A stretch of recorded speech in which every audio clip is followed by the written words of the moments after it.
दोस्तों 19 सालों बाद ऐसा संयोग बन रहा कि इस बार श्राद्ध पक्ष की शुरुआत कल 7 तारीख को चंद्र ग्रहण से होने जा रही है और जब 21 तारीख को श्राद्ध पक्ष समाप्त होगा तब भी सूर्य ग्रहण का प्रभाव रहेगा। हालांकि इस बीच व्यापार के लिए अच्छा समय भी आएगा और कल जो लगने जा रहा चंद्र ग्रहण ये साल का दूसरा चंद्र ग्रहण है। लगभग देश भर के सभी शहरों में ये चंद्र ग्रहण नजर आएगा। ऐसे में ये साल का आखिरी और दूसरा जो चंद्र ग्रहण है ये भारत में पूर्ण रूप से दिखाई देगा। इसके चलते 9 घंटे पहले ही इसका सूतक काल शुरू हो जाएगा। भारत के किन किन शहरों में आप चंद्र ग्रहण देख पाएंगे, किस किस टाइम पर, ये तो अपन जानेंगे ही। इसके अलावा भी चंद्र ग्रहण के दौरान आपको किन बातों का ध्यान रखना चाहिए ये भी देखेंगे। दोस्तों चंद्र ग्रहण के कारण कल रविवार को कई जगहों पर मंदिरों वगैरह में कपाट बंद रहेंगे, दर्शन बंद रहेंगे। जैसे मध्य प्रदेश ओंकारेश्वर ज्योतिर्लिंग के भी कल आप दर्शन नहीं कर पाएंगे। चंद्र ग्रहण लगने पर नहीं चढ़ेगा प्रसादी भी। शयन आरती के बाद पट भी बंद होंगे। भाद्रपद पूर्णिमा के मौके पर खग्रास चंद्र ग्रहण लग रहा है तो यूपी काशी के मार्कंडेय महादेव मंदिर में भी दोपहर से ही लेकर परसों 8 सितंबर तक भोर तक दर्शन बंद रहेंगे।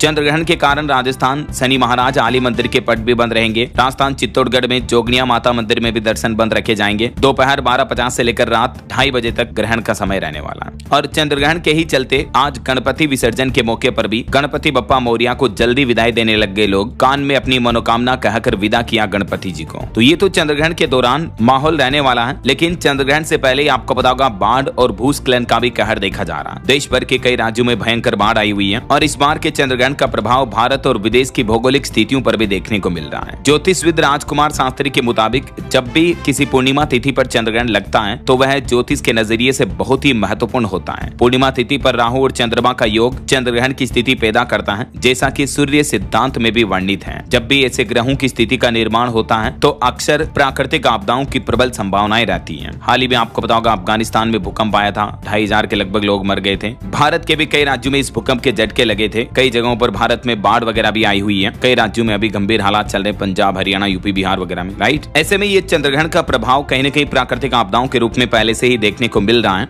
और अब देखिए चंद्र ग्रहण का जो समय रहेगा वो क्या रहेगा। 7 सितंबर को जो ये खग्रास चंद्र ग्रहण लगने वाला है ये कल रात 9:57 से शुरू हो जाएगा, जो कि रात में 1:27 तक होगा चंद्र ग्रहण। इसका मोक्ष रहेगा और वीरल छाया से निर्गम रात 2:30 बजे तक रहेगी। और क्योंकि आपको पता होगा चंद्र ग्रहण से 9 घंटे पहले ही सूतक काल शुरू हो जाता है तो ये सूतक काल कल दोपहर 12:50 से ही शुरू हो जाएगा। और सूतक काल के दौरान से लेकर चंद्र ग्रहण के समापन तक मंदिरों के पट वगैरह बंद रहेंगे। ग्रहण पर राशियों के प्रभाव की अगर बात करें तो मेष, वृषभ, कन्या और धनु राशि वाले लोगों के लिए यह ग्रहण शुभ फलदायी रहने वाला है। वहीं मिथुन, सिंह, तुला और मकर राशि वाले लोगों को मध्यम फल देगा। कर्क, वृश्चिक, कुंभ और मीन राशि वालों के लिए भी ये सामान्य फलदायी रहेगा। दोस्तों वैज्ञानिक दृष्टिकोण से अगर देखा जाए तो चंद्र ग्रहण तब होता है जब पृथ्वी सूर्य और चंद्रमा के बीच आ जाती है। इससे सूर्य की रोशनी चंद्रमा तक नहीं पहुंच पाती है और पूर्णिमा के दिन भी चंद्रमा को पृथ्वी की छाया पूरी तरह से ढक लेती है, इसलिए चांद की रोशनी धरती तक नहीं पहुंच पाती और हमें चांद ढका हुआ सा फीका धुंधला सा दिखाई देता है। समझ रहे हो? तो इसी खगोलीय घटना को हम चंद्र ग्रहण कहते हैं। और वैसे आध्यात्मिक मान्यताओं के मुताबिक चंद्र ग्रहण के दौरान क्या करें क्या ना करें। एक तो गर्भवती महिलाएं स्पेशली सावधान रहें। चंद्र ग्रहण के समय चांद की रोशनी में गर्भवती माताएं बहनें ना निकलें और चंद्र ग्रहण को न देखें, क्योंकि धार्मिक मान्यताओं के मुताबिक चंद्र ग्रहण के दौरान नकारात्मक ऊर्जा का प्रभाव सबसे ज्यादा होता है। इसलिए गर्भवती महिलाओं को इस समय चंद्र ग्रहण देखने से बचना चाहिए, क्योंकि उनके गर्भस्थ शिशु पर भी प्रतिकूल असर पड़ सकता है। कुछ और बातों का ध्यान रखें, जैसे ग्रहण के दौरान भोजन ना करें। मान्यता है कि ग्रहण की अशुद्ध किरणों से इस समय भोजन दूषित हो जाता है और इसीलिए भोजन ना ही पकाएं ना ही खाएं। और गर्भवती महिलाएं अपने पास नुकीली वस्तुएं ना रखें, जैसे सुई, कैंची, चाकू, इन चीजों का इस्तेमाल ना करें चंद्र ग्रहण के समय के दौरान। चंद्र ग्रहण के बाद स्नान अवश्य करें। ग्रहण समाप्त होने के बाद महिलाएं, गर्भवती महिलाएं स्पेशली गंगा जल मिलाते हुए पानी से स्नान करें। इससे माँ और बच्चे दोनों पर ग्रहण दोष का प्रभाव दूर हो जाता है। और ग्रहण के बाद दान देने का विशेष महत्व होता है। तो जो कुछ भी आपकी श्रद्धा है, आपकी क्षमता है, उसके अकॉर्डिंग दान धर्म अवश्य करना चाहिए। बाकी और भी ग्रहण के समय ये कुछ गलतियां ना करें बिल्कुल भी। जैसे सनातन शास्त्रों में ये निहित है कि ग्रहण के समय देवी देवताओं की प्रतिमा को स्पर्श ना करें। आपके घर के मंदिर में भी ना जाएं और ग्रहण काल के सूतक काल शुरू होने से पहले ही तुलसी का पत्ता इत्यादि खाने पीने की चीजों में धूप घास वगैरह ये डाल दें और मंदिर में भी तुलसी का पत्ता डाल दें। इसके अलावा ग्रहण काल के दौरान तुलसी, पीपल, बरगद इन पेड़ों को भी नहीं छूना चाहिए। ग्रहण के दौरान किसी से लड़ाई बहसबाजी ना करें, तामसिक चीजों का सेवन ना करें। तो ये कुछ सामान्य वैदिक धार्मिक ग्रंथों के अकॉर्डिंग बातें हैं। अगर आप बिलीव करते हैं इनमें तो इन बातों का जरूर ध्यान रखें। बाकी दोस्तों ये चंद्र ग्रहण से जुड़ी सारी इन्फॉर्मेशन मैंने आपको बता दी। उम्मीद आपको